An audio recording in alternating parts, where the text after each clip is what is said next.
2026 தமிழ்நாடு சட்டமன்ற தேர்தலில் 40 வயதுக்குட்பட்ட இளம் வாக்காளர்கள் சுமார் 2.25 கோடி பேர் வாக்களிக்க உள்ளனர். இது அரசியல் கட்சிகளுக்கு சவாலானதாகவும் வாய்ப்பாகவும் அமைந்திருக்கிறது. இது குறித்து அலசலாம். 2026 தமிழ்நாடு சட்டமன்ற தேர்தலில் 19 20 விழுக்காடு வரை இளம் வாக்காளர்கள் வாக்களிக்க உள்ளனர். இந்த இளம் தலைமுறை வாக்காளர்கள் பாரம்பரிய அரசியலை தாண்டி புதிய மாற்றங்களை எதிர்பார்க்கின்றனர். வாக்காளர்களின் வயது குறித்த புள்ளி விவரங்களை காணலாம்.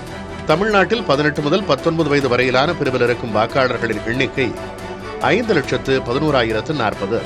ஒட்டுமொத்த வாக்காளர்கள் எண்ணிக்கையில் இது 0.94 விழுக்காடு ஆகும். 20 29 வரையிலான வயதினரின் எண்ணிக்கை 98,60,560. இது ஒட்டுமொத்த வாக்காளர்கள் எண்ணிக்கையில் 18.13 விழுக்காடாகும். 30 39 வரையிலான வாக்காளர்கள் 1,12,02,987 பேர். ஒட்டுமொத்த வாக்காளர்கள் எண்ணிக்கையில் இது 20.6 விழுக்காடாகும். 40 49 வரையிலான வாக்காளர்கள் 1,15,89,951 பேர் ஆவார்கள். இது மொத்த எண்ணிக்கையில் 21.31 விழுக்காடாகும். 50 59 வரையிலான வாக்காளர்களின் எண்ணிக்கை 1,58,697. இது ஒட்டுமொத்த வாக்காளர்கள் எண்ணிக்கையில் 18.68 விழுக்காடாகும். 60 69 வரையிலான வாக்காளர்கள் 66,28,654 பேர் ஆவார்கள். ஒட்டுமொத்த வாக்காளர்கள் எண்ணிக்கையில் இது 12.19 விழுக்காடாகும். 70 79 வரையிலான வாக்காளர்களின் எண்ணிக்கை 33,73,573 ஆகும். ஒட்டுமொத்த வாக்காளர்கள் எண்ணிக்கையில் இது 6.2 விழுக்காடாகும். 80 வயதுக்கு மேற்பட்ட வாக்காளர்களின் எண்ணிக்கை 10,51,294 ஆகும். ஒட்டுமொத்த வாக்காளர்கள் எண்ணிக்கையில் இது 1.93 விழுக்காடாகும். வாக்காளர்களில் சுமார் 40 விழுக்காட்டினர் 40 வயதுக்கு உட்பட்டோர் எனும் போது இவர்களை ஈர்க்க எல்லா கட்சிகளும் பெரும் முயற்சி எடுக்கின்றன.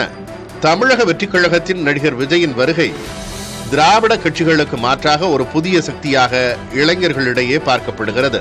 சமூக ஊடகங்கள் மூலம் அவரது தாக்கம் மிக வலுவாக உள்ளது.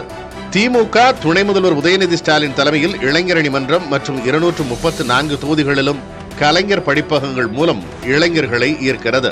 கல்லூரி மாணவர்களுக்கு மடிக்கணினிகள் வழங்கும் திட்டம் இதில் முக்கிய பங்கு வகிக்கிறது. அதிமுக மடிக்கணினி திட்டத்தின் முன்னோடி தாங்கள்தான் என்பதை முன்னிறுத்தி வேலைவாய்ப்பு மற்றும் போதைப்பொருள் ஒழிப்பு போன்ற பிரச்சனைகளை முன்வைத்து மாணவரணி மூலம் போராட்டங்களை முன்னெடுக்கிறது.